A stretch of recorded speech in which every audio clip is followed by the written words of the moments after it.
Terus ditimbun atau disebar di lingkungannya, Dicangkul, Pak? dicangkul, Oke.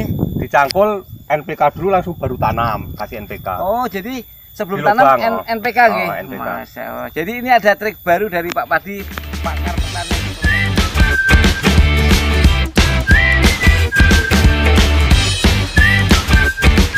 Ini saya ada di daerah Ketawang Purworejo.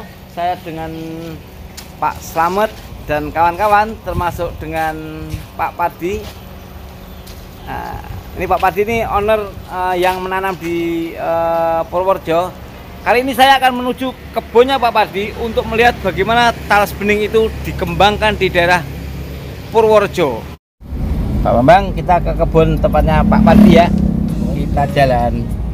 Paling tepi ini. Niki. Kali bener sersak.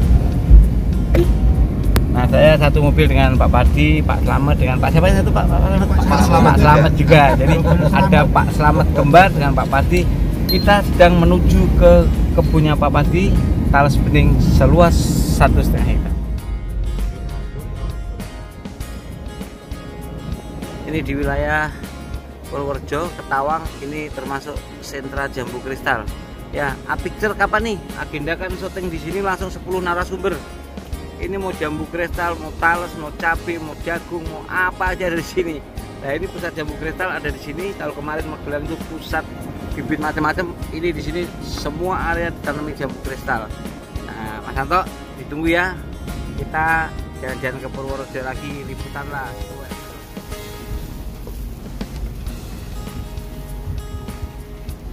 Ini terus.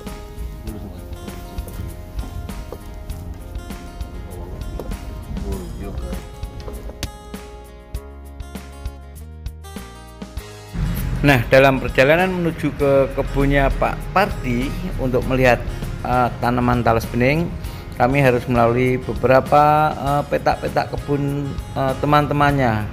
Di sini tampak terlihat kebun gambas atau oyong yang sepanjang hampir 200 meter. Kami melintasi di sampingnya dan tak habis-habisnya semua tumbuh menarik dan keren untuk dipanen.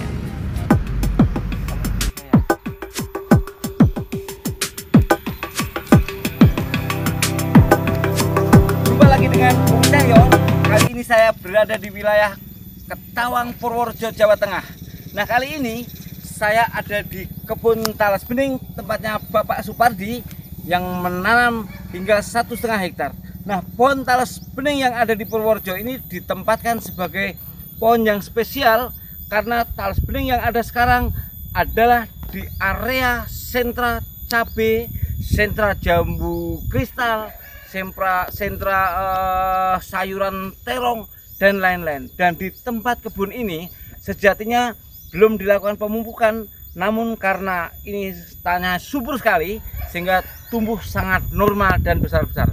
Untuk tahu lebih banyak tentang talas bening Purworejo, kami akan segera wawancari Pak Supardi sebentar lagi. Yuk kita ke lokasinya. Nah, kali ini saya sudah ketemu Pak Pardi di kebun daerah Purworejo.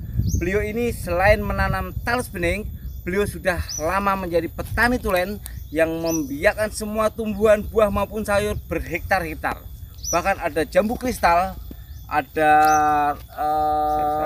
sirsak, ada cabai, pokoknya semua ada di Purworejo, termasuk beliau ini adalah. Rahasianya apa kok tanaman bawah ini bisa subur-subur seperti ini nih? Ya cuma biasalah. Saya cuma lubang biasa, kasih dasar pupuk NPK. Mau ini belum kasih pupuk kandang karena musim penghujan belum berani ke pupuk kandang, takut kena virus. Oh gitu, iya. Biasanya kalau musim penghujan, kalau sudah pupuk kandang sudah jadi ya bisa. Kalau belum jadi, kalau petani saya lah sudah lama petani belum berani ngasih pupuk kandang. Oh jadi kalau musim hujan nggak pupuk kandang Pak ya? Belum. Pupuk... Kalau sudah jadi nggak masalah pupuk kandangnya, tapi kalau belum jadi pakai NPK.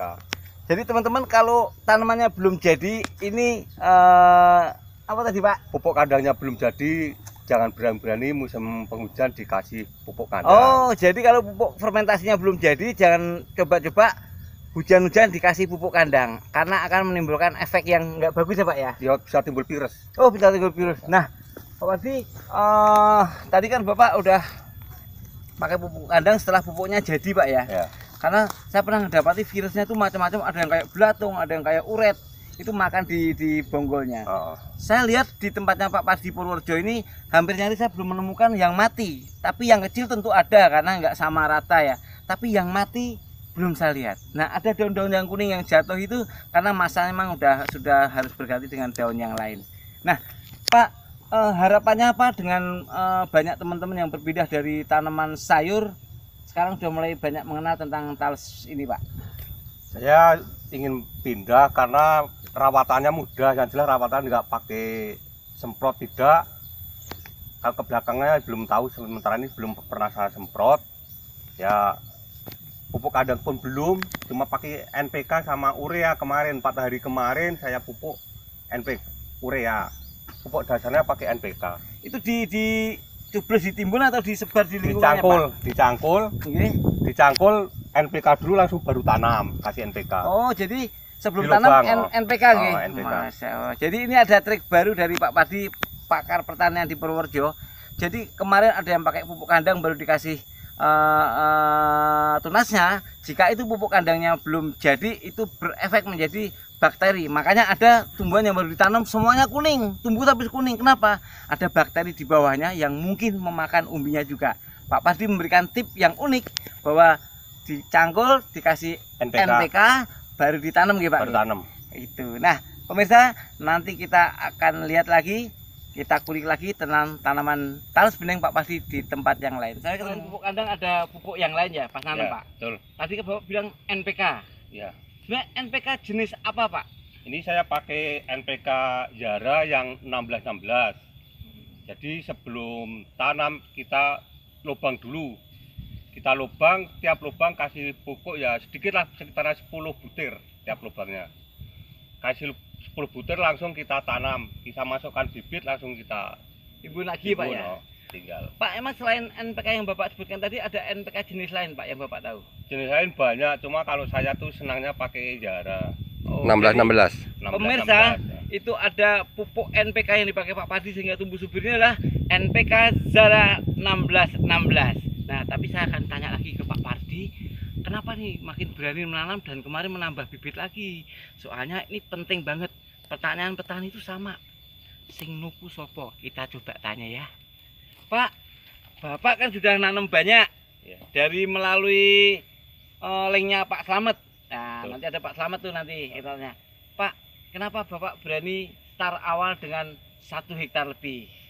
Saya itu kan nggak takut sudah, karena saya istilahnya sudah sistem kontrak sama PT. Bayar ya Pak. Oke, selamat siang. Perlu kita sampaikan, ini salah satu jenis tanaman yang kita arahkan untuk petaninya menggunakan zat perangsang tumbuh. Zat perangsang tumbuh penggunaannya sangat irit sekali. 2 kilo zat perangsang tumbuh itu bisa untuk sekitar 3.000 tanaman. Ini hasilnya sangat kelihatan sekali. Tekstur daunnya lebih tebal, lebih mengkilat, lentur, lebih lentur. Terus untuk yang setelah menggunakan sama yang belum menggunakan itu sangat beda sekali.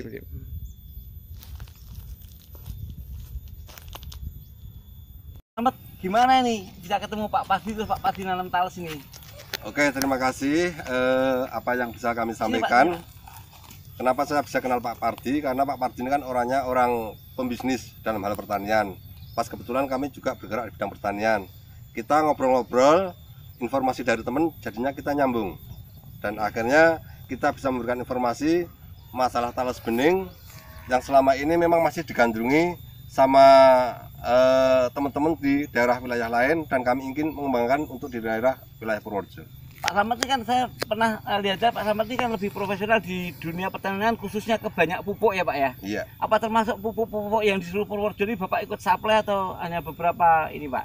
Ya, kita hanya sementara kita mencukupi hanya kebutuhan lingkungan dulu, tapi nanti kalau ada yang sudah membutuhkan ke arah luar dari wilayah kami juga siap untuk mensuplainya. Oh, gitu.